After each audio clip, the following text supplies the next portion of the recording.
Welcome to Jackson Lewis's podcast, We Get Work. Focused solely on workplace issues, it is our job to help employers develop proactive strategies, strong policies, and business-oriented solutions to cultivate an engaged, stable, and inclusive workforce. Our podcast identifies issues that influence and impact the workplace and its continuing evolution, and helps answer the question on every employer's mind: how will my business be impacted? Despite a burgeoning use of AI in the workplace, organizations have barely scratched the surface of how efficiency and productivity may be enhanced by employing advanced technologies. However, an unchecked use of AI tools in the workplace can raise serious concerns for employers about ensuring the accuracy, reliability, and defensibility of AI deployment and development.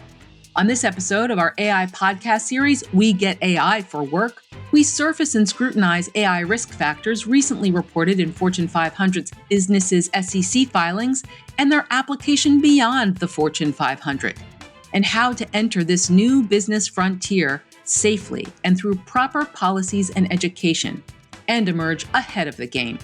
Today's hosts are Eric Felsberg, principal in Jackson Lewis's Long Island office, and Joe Lazzarati, principal in the firm's Tampa office, also co-leaders of the firm's AI services group.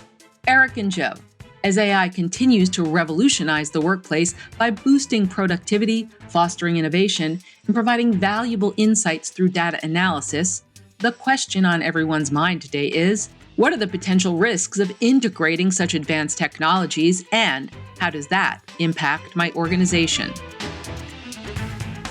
Thanks, Alicia, and hey, everyone. Welcome to our podcast dedicated to the issue of AI in the workplace. My name is Eric Felsberg, and I'm joined by my partner, Joe Lazzarati. How's it going, Joe? It's all good, Eric. Good to see you. Good to hear.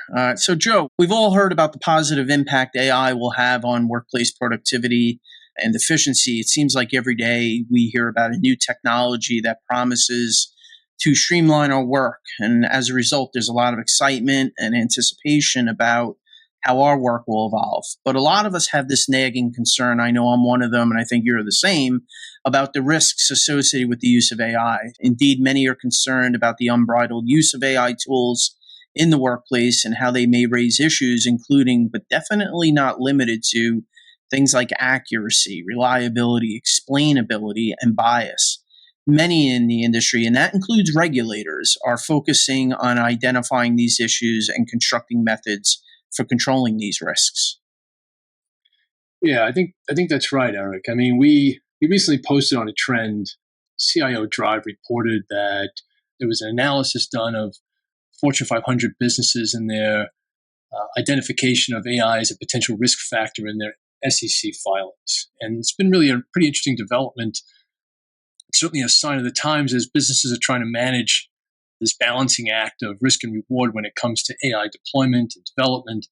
While it's certainly important, at least for our purposes, to identify risk associated with AI use, for our listeners, rest assured we're also going to be covering during this podcast series, strategies for employers to help mitigate risk while also leveraging the benefits of the AI tools that they're considering.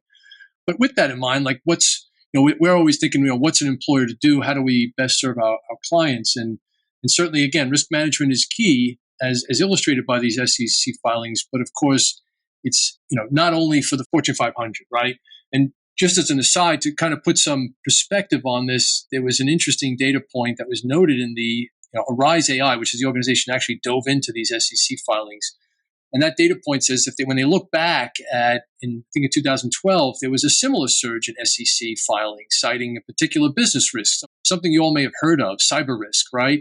And in that year, there was several large data breaches. Some during that year dubbed it the year of the data breach. Maybe you might say so much for that more than 10 years later, given all the breaches we've had since. But in any event, as Arise AI noted, there was a jump in cyber risk disclosures of about 86% between 2010 and 12. Contrast that with the jump that Eric and I are talking about here.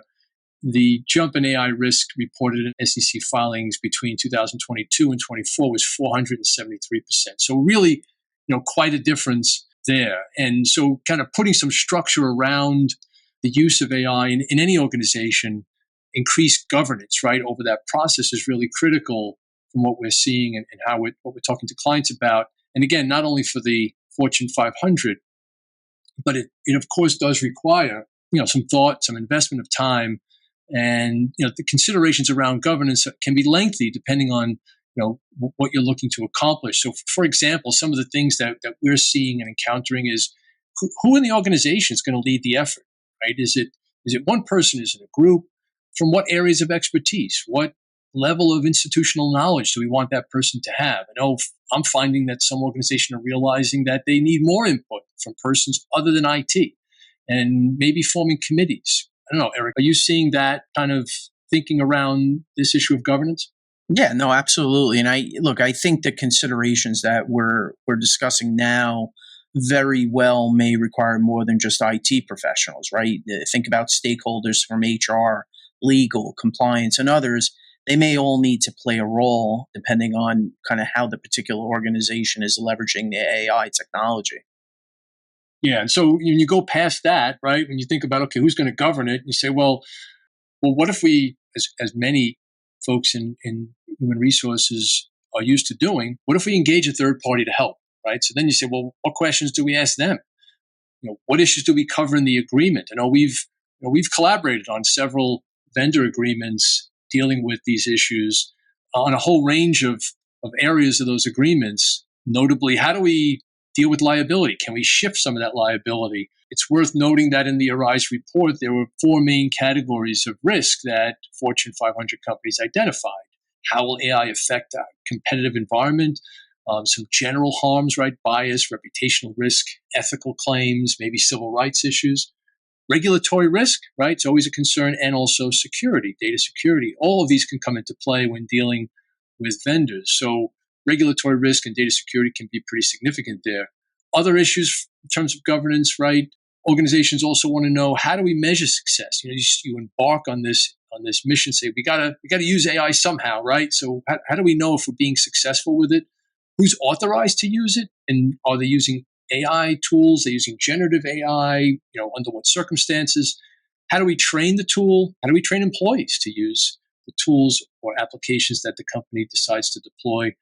Have we addressed privacy and security relating to confidential and business information? So here, in addition to vendors, companies, employers need to be thinking about their own systems, access management to platforms that use these technologies, record retention, data minimization. There's a host of issues here. What kind of record-keeping policies? I know that some state regulations have been toying with how to maintain and for how long record-keeping around AI applications. Have we appropriately considered ethical issues around the deployment? How should we approach notice and transparency and safety? Some of the common themes we see around thinkers who are talking about AI technologies. And so from a notice and transparency perspective, Eric, just thinking about that, following a lot of the work we've been doing on the New York City law, that whole rollout, including publication of bias audits and so on, what are you seeing? I don't know if you're seeing what I am in regard to trying to, how do companies harmonizing that law with others that are now popping up and some that have popped up in terms of those issues? Yeah, I agree. I mean, I think it's challenging for employers to try to manage this, what is becoming a rapidly developing patchwork of laws around the country. And these laws are developing almost as quickly as the AI technologies themselves are developing. And I think insofar as the New York City AI law is concerned, for at least a period of time, and maybe a little bit even now, that was one of the more advanced AI laws in the country. So there was this feeling that, well, if I feel that I'm in compliance with New York City, that may put me in good stead with other laws around the country. But as these things start to develop, again, rapidly at the pace they're currently developing, I think it's going to be really challenging for employers to come up with a universally compliant framework for implementation of AI platforms. And, just to keep in mind, this is just a few of the considerations that we're talking about. Employers also must think about how they're going to tailor these considerations consistent with the use case, right? So how are they using AI? What is the context in which they're using it? And how do we tailor those considerations, right? The considerations, for example, associated with the use of AI in a marketing campaign, we could see how that would differ very much from those associated with permitting employees to use AI note takers, for example. So employers must think through, all these considerations, Joe, that you're discussing, the use cases, and think about whether they should be addressed in a policy. And for our listeners, rest assured, we will be covering AI policies in a future episode. So please stay tuned for that. Well, I think that's exactly right, Eric. Really dealing with use cases, knowing what you want to do, I think is critical. And I think that's kind of a good place to stop here for this episode. We'll definitely be addressing and continuing this discussion going forward.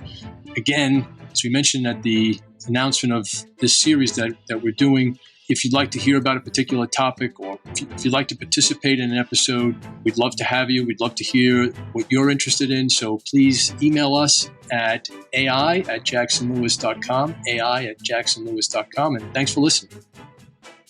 Thank you for joining us on We Get Work. Please tune in to our next program where we will continue to tell you not only what's legal, but what is effective. We Get Work is available to stream and subscribe on Apple Podcasts, Libsyn, SoundCloud, Spotify, and YouTube.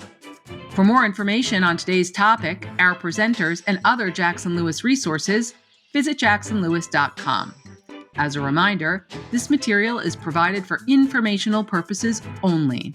It is not intended to constitute legal advice, nor does it create a client-lawyer relationship between Jackson Lewis and any recipient.